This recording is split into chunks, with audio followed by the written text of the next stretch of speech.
하나님의 말씀 로마서 11장 1절에서 10절입니다.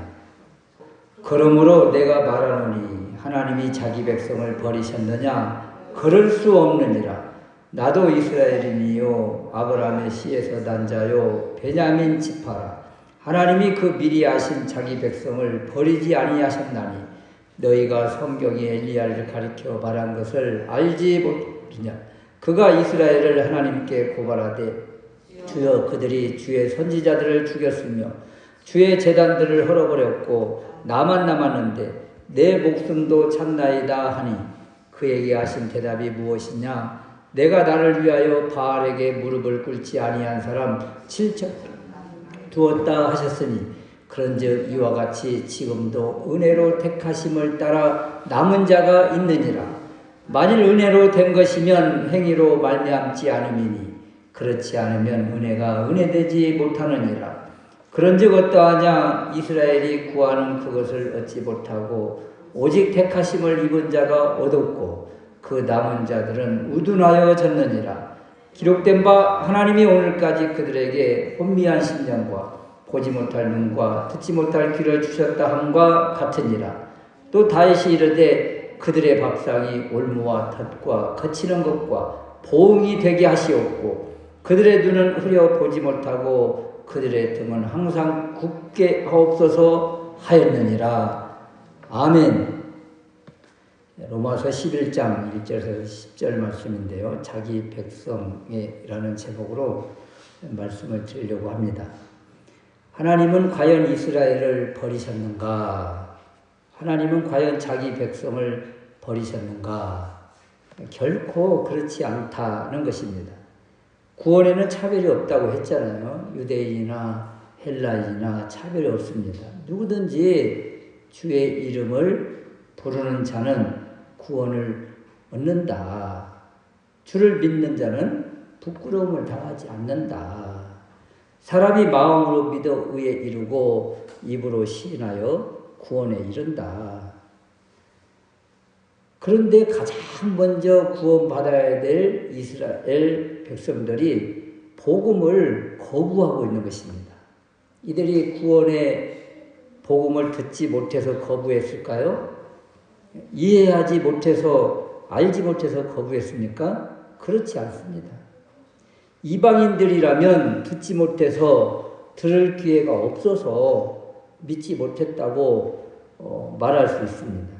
이방인들이라면 구원의 복음을 이해할 수 없어서 믿지 못했다 이렇게 할 수 있지만 이스라엘은 구원의 복음을 이미 들었고 구원의 복음을 충분히 이해를 했습니다. 그럼에도 불구하고 복음을 거부하고 구원에서 점점 멀어져 갔다. 왜 그랬는가? 10장 21절 말씀에 보면 이스라엘에 대하여 이르되 순종하지 아니하고 이것이 바로 구원받지 못한 이스라엘 백성들의 현 주소다. 순종, 불순종 이것이 바로 구원의 복음을 가르는 분수령이다. 여러분 순종이라고 해서 행함의 순종이 아닙니다. 믿음의 순종이에요. 행함의 순종 그러면 율법의 행위가 따라오는데 지금 여기 순종하지 아니하고 또 이방인들이 순종하고 이것은 믿음의 순종을 말하는 것이고 어디에 반응한 믿음인가? 그리스도의 말씀에 반응하고 순종하고의 차이가 있다고 말씀하십니다. 오늘 1절 말씀을 보십시오. 하나님은 이스라엘을 포기하셨습니까? 그러므로 내가 말하노니 하나님이 자기 백성을 버리셨느냐? 그럴 수 없다. 나도 이스라엘이요 아브라함의 씨에서 난 자요 베냐민 지파라. 사도 바울이 그렇지 않다고 강하게 대답을 하면서 그 증거로 자신을 먼저 증명을 하는 것입니다. 사도 바울 어떤 사람이에요? 이스라엘 백성이죠. 어떤 지파 출신이에요? 베냐민 지파 출신이죠. 그런데 이 사도 바울이 지금 복음 안에 들어와 있고 복음의 전사가 되어 있고 복음의 증거자가 되어 있고 복음의 앞장선 사람이 되어 있잖아요. 그래서 하나님은 이스라엘을 결코 버리시지 않았다. 바울 자신이 간증이고 샘플이다. 순수한 혈통에서 난 이스라엘인 이 바울이 하나님 안에 들어왔다. 그러나 바울이 처음부터 하나님의 백성이었습니까? 복음을 받아들였습니까? 아니요. 예수 그리스도를 믿는 그리스도들을 핍박한 사람. 그런데 예수님의 반대편에 서 있던 이 바울이 복음을 온전히 경험하고 완전히 복음의 일꾼이 되었잖아요. 과거에 예수를 핍박한 경험이 있는 바울을 하나님께서 붙드셔서 지금 하나님의 도구로 쓰고 계시지 않느냐.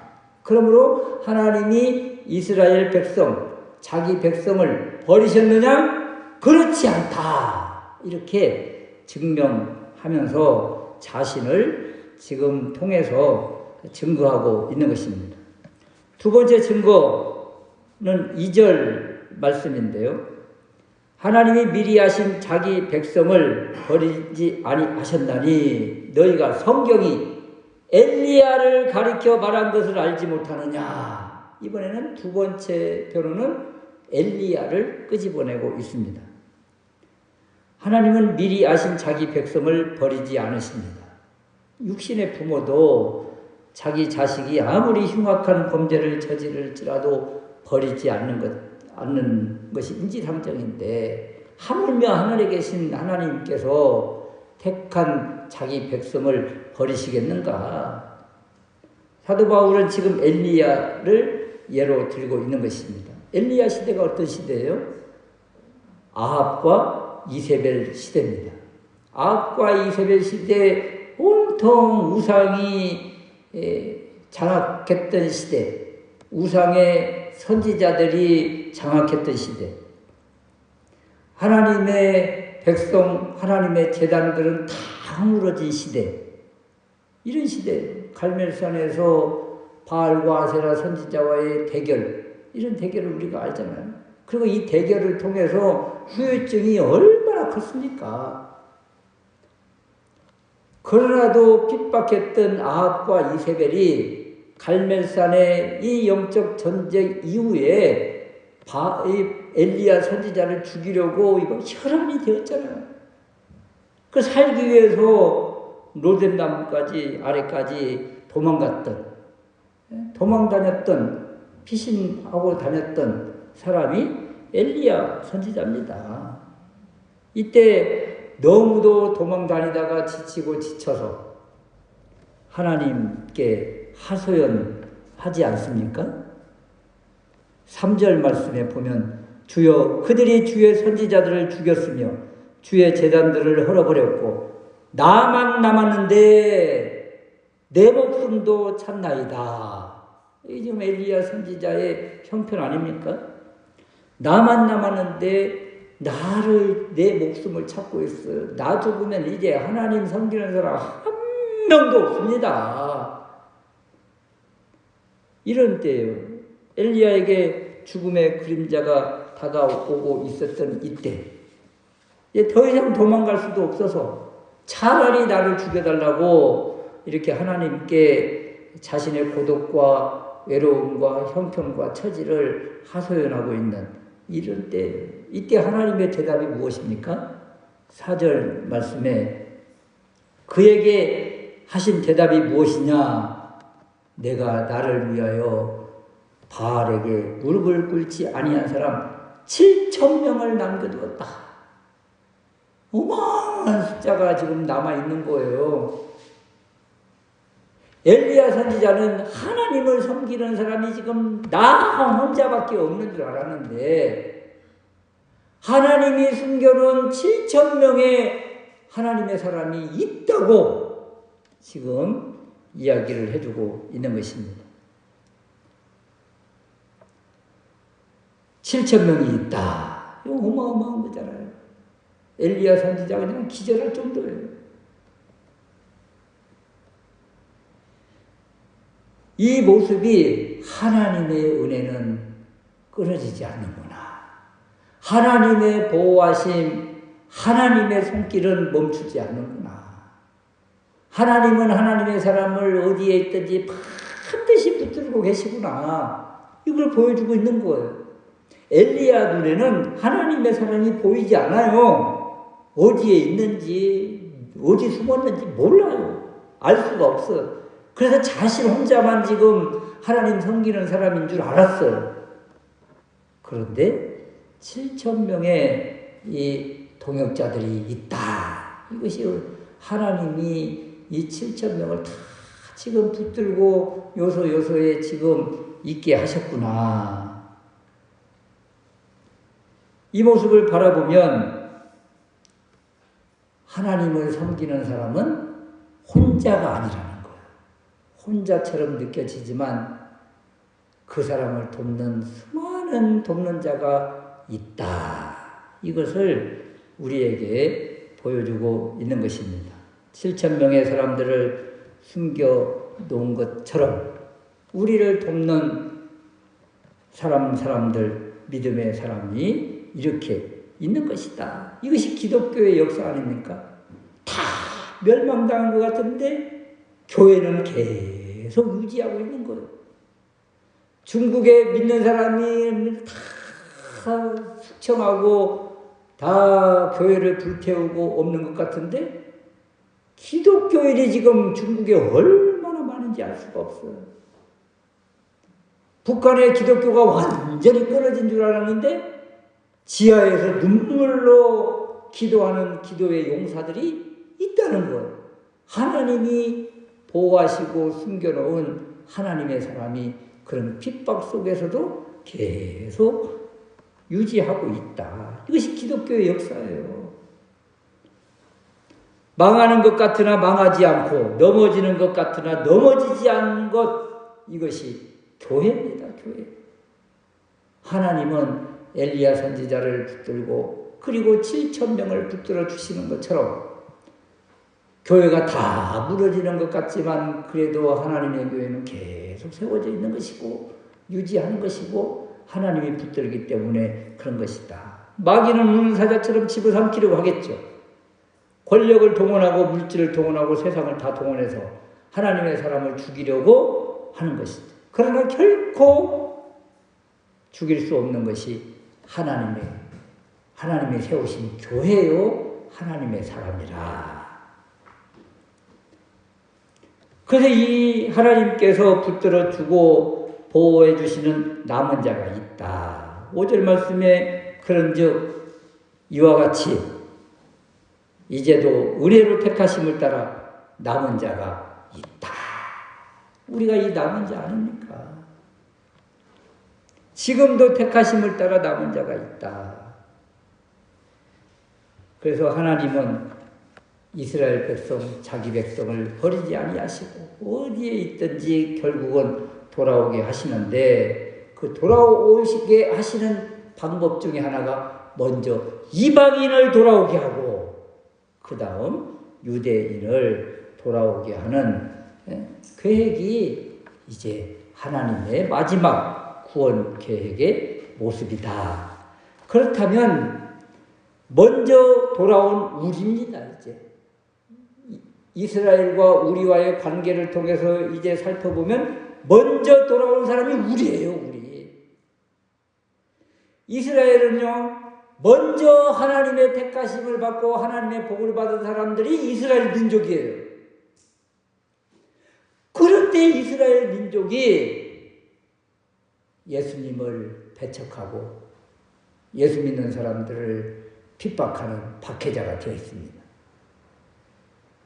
오늘날 남은 자가 이제 먼저 은혜를 받은 자가 우리인데 우리가 어디에서 교훈을 받아야 되는가? 먼저 믿었던, 먼저 택함을 받았던 이스라엘 백성들에게서 교훈을 받아서 이스라엘의 전철이 되어서는 안 된다. 이스라엘을 돌아오게 하는데 우리가 쓰임받는 도구가 되어야지 우리가 먼저 넘어져서 또 떨어져 나가면 안 된다. 이것을 보여주는 말씀이 바로 8절의 말씀인 것입니다. 8절 말씀에 보면 기록된 바 하나님이 오늘까지 그들에게 혼미한 심령과 보지 못할 눈과 듣지 못할 귀를 주셨다. 여러분, 왜 이스라엘 백성들이 예수 그리스도의 말씀을 그렇게 듣고도 알고도 돌이키지 못했을까? 그것은요, 바로 이 8절 말씀 때문에 그렇습니다. 그들이 혼미한 심령과 보지 못할 눈과 듣지 못할 귀를 주셨다. 그 다음 9절 말씀에 그들의 밥상이 올무와 덫과 거치는 것과 보응이 되었고 그들의 눈은 흐려 보지 못하고 그들의 등은 항상 굽어 있다.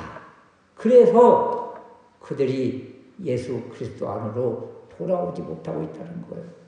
이것을 우리는 교훈 삼아서 우리에게도 혼미한 심령과 보지 못할 눈과 듣지 못할 귀가 있을까 두려워하고 늘 영적 감각을 예민하게 해서 성령님과 그리고 하나님과 하나님의 말씀에 늘 교제하고 동행하는 인생이 되어야 되겠다. 나태해져서도 안 되겠고 잠을 자서도 안 되겠고 영적인 잠을 자서도 안 되겠고 그 다음 그들의 밥상이 올무의 덫과 거치는 것과 보응이 되게 하시었고 이 밥상 여기에 먹고 사는 것에 성공하는 것에 집중해서 하나님과 멀어지지 않도록 우리가 힘써야 되겠다. 이스라엘을 통해서 우리가 배워야 된다는 거죠. 우리가 이제 먼저 믿은 자가 된 거예요. 예수 그리스도를 먼저 믿은 자가 되어서 유대 이스라엘 백성들이 이런 강팍한 마음과 형식적인 종교주의 그런 것들로 인해서 주님을 알지 못한 것처럼 그들을 통해서 우리의 영적인 이런 눈과 귀가 흐려지지 않도록 더 주님 앞에 몸부림치고 하나님께서 주신 이 은혜, 복음의 능력의 역사를 간직하면서 하나님께 영광을 돌려야 되겠다. 우리도 똑같이 세상 사람 눈과 세상 사람의 방향과 세상 사람의 목적을 취하면서 살아갈 것인가? 아니다. 하나님이 주신 이 은혜의 선물을 계속 더 발전시키고 하나님의 사랑 앞에 더 믿음으로 반응해서 하나님과 동행하는 우리가 될 수 있으시기를 주님의 이름으로 축원합니다. 아멘.